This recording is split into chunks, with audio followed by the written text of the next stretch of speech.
घर फिरलं की घराचे वासेही फिरतात, अशीच काहीशी अवस्था सध्या काँग्रेस आणि राष्ट्रवादीच्या माजी मंत्र्यांची झाली आहे। गेल्या 15 वर्षांपासून सरकारी बंगल्यांमध्ये ठाण मांडून बसलेल्या या माजी मंत्र्यांना बंगले रिकामे करण्याच्या नोटिसा बजावण्यात आल्या आहेत। माजी मंत्र्यांना बंगले रिकामे करण्याची नोटीस, 22 ऑक्टोबर पर्यंत बंगले खाली करण्याची नोटीस। भुजबळ अजित पवारांनाही बंगला सोडावा लागणार। दिवाळीआधीच मंत्र्यांच्या बंगल्यांचं पॅकअप।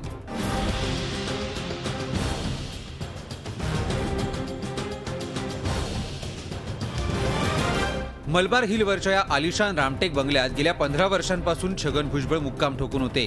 मात्र सामान्य प्रशासन विभागानं बंगले खाली करण्याची नोटीस दिल्यानं दिवाळीच्या दिवशीच त्यांनी सामान हलवायला सुरुवात केली आहे। अगदी माजी उपमुख्यमंत्री अजित पवार यांच्यावरही तीच पाळी आली आहे। राज्यात सत्ता बदल झाल्यानंतर सर्वच चित्र बदलतं। माजी झालेल्या मंत्र्यांना प्रशासकीय पातळीवर किंमत राहत नाही, तेच चित्र सध्या राज्यात दिसतंय। मंत्रिपद गेल्यानंतर 15 दिवसात शासकीय बंगले रिक्त करण्याची मंत्र्यांना मुदत असते। राज्यात 13 ऑक्टोबरपर्यंत ही मुदत होती, परंतु निवडणुकांमुळे राज्यपालांनी ही मुदत वाढवून दिली होती। मुदत वाढवून देऊनही अनेक मंत्र्यांनी आपले बंगले रिक्त केलेले नाहीयेत। गेले 15 वर्ष काही मंत्री या बंगल्यांमध्ये वास्तव्य करत होते, सत्ता उपभोगत होते, त्यामुळे कदाचित त्यांना हे बंगले रिक्त करणं जड जात असावं।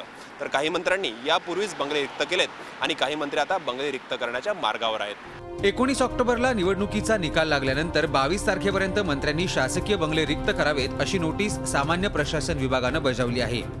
ही नोटीस आल्यानंतर बहुतांश माजी मंत्र्यांनी आपले बंगले रिक्त केलेत, तर काही माजी मंत्र्यांनी बंगले रिकामे करण्यासाठी मुदतवाढ मागितली आहे। काही जणांनी या नोटिशीला उत्तरही दिलं नाही। दिवाळीनिमित्त बहुतांश माजी मंत्री आपापल्या गावी आहेत, त्यामुळे दिवाळीनंतर या माजी मंत्र्यांना शासकीय बंगले रिकामे करून द्यावे लागतील। पुढील आठवड्यातच नव्या सरकारचा शपथविधी होणार आहे, त्यामुळे माजी मंत्र्यांनी बंगले रिक्त केल्यानंतर या बंगल्याची रंगरंगोटी अथवा इतर कामं प्रशासनाला करावी लागणार आहे। त्यासाठी हे बंगले लवकरात लवकर रिक्त व्हावे असा प्रशासनाचा प्रयत्न आहे। व्हिडिओ जर्नलिस्ट मंगेश वन्नेसह दीपक भातुसे, झी मीडिया, मुंबई। झी 24 तास रहा एक पाऊल पुढे।